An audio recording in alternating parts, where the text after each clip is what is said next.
Marigold के पौधों का खूबसूरत मौसम आ चुका है। तो क्या आपने सीड्स तैयार किए? अभी नहीं तो प्लीज़ जल्दी से कीजिए, वरना कहीं देर ना हो जाए। तो ये देखिए, हमने जो सीड्स ग्रो किए थे वो कितने अच्छे से ग्रो हो गए हैं। कुछ को हमने सेपरेट कर दिया है और कुछ वहीं पर अभी हैं। धीरे धीरे उनको भी सेपरेट करेंगे और ग्रोथ तो काफ़ी अच्छी हो रही है। तो उसका सीक्रेट आपको बताते हैं।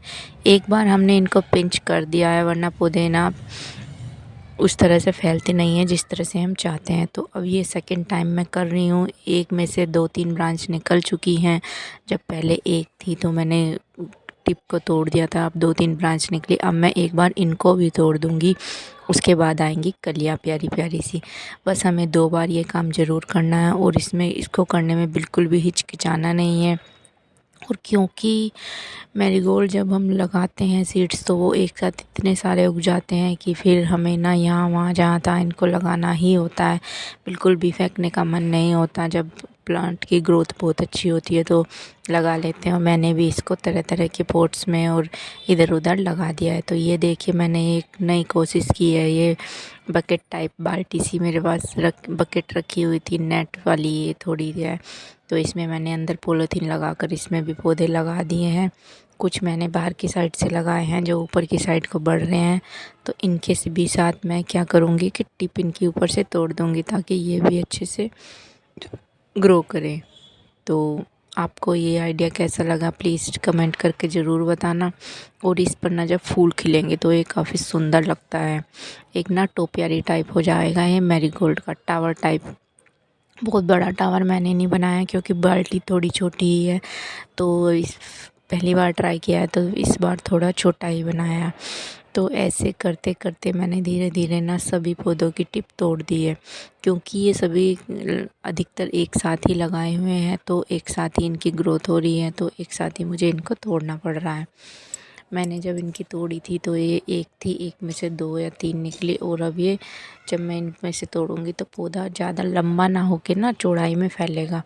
और जब चौड़ाई में जितना पौधा होगा उतनी ही उस पर कलियाँ आएंगी। और जब एक साथ मैरीगोल्ड पे फ्लावर आते हैं ना तो बहुत ही प्यारे लगते हैं।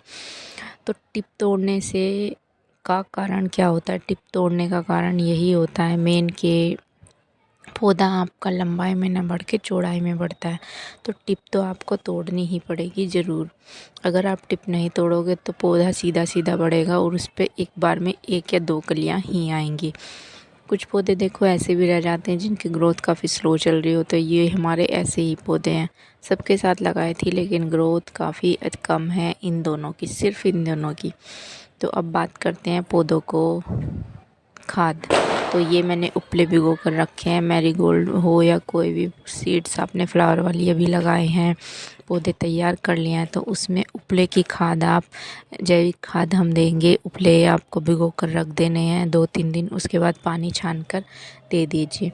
पानी आपको या कोई भी खाद आपको कब देनी है? जब तक कि पौधे पर कलियां ना बन जाए। एक बार जब पौधे पर कलियां बन जाती है उसके बाद आपको खाद देनी बंद कर देनी है और फिर पौधा अपने आप सर्वाइव कर जाता है।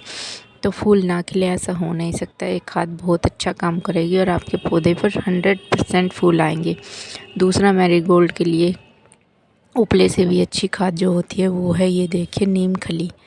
नीम खली मैंने ये ला कर रखी हुई है, लास्ट ईयर की बची हुई है। तो ये तो जादू का काम करती है मैरीगोल्ड के लिए। तो इसको हम क्या करेंगे, थोड़ा सा पानी लेंगे, उसमें नाम भिगो कर रख देंगे। आप 24 घंटे भी रख सकते हो। अगर आपने पहले कोई खाद दिया है तो आप 2 या 3 ही दिन इसको रख दीजिए, वरना तो जब तक कलियाँ नहीं बनती जब तक हम 1 हफ्ते के बाद खाद दे सकते हैं। काफ़ी अच्छा इसका रिज़ल्ट होता है। इसको मैं रखूँगी 2 से 3 दिनों के लिए। उसके बाद इसका भी तरीका वही है, आप पानी में मिक्स कीजिए।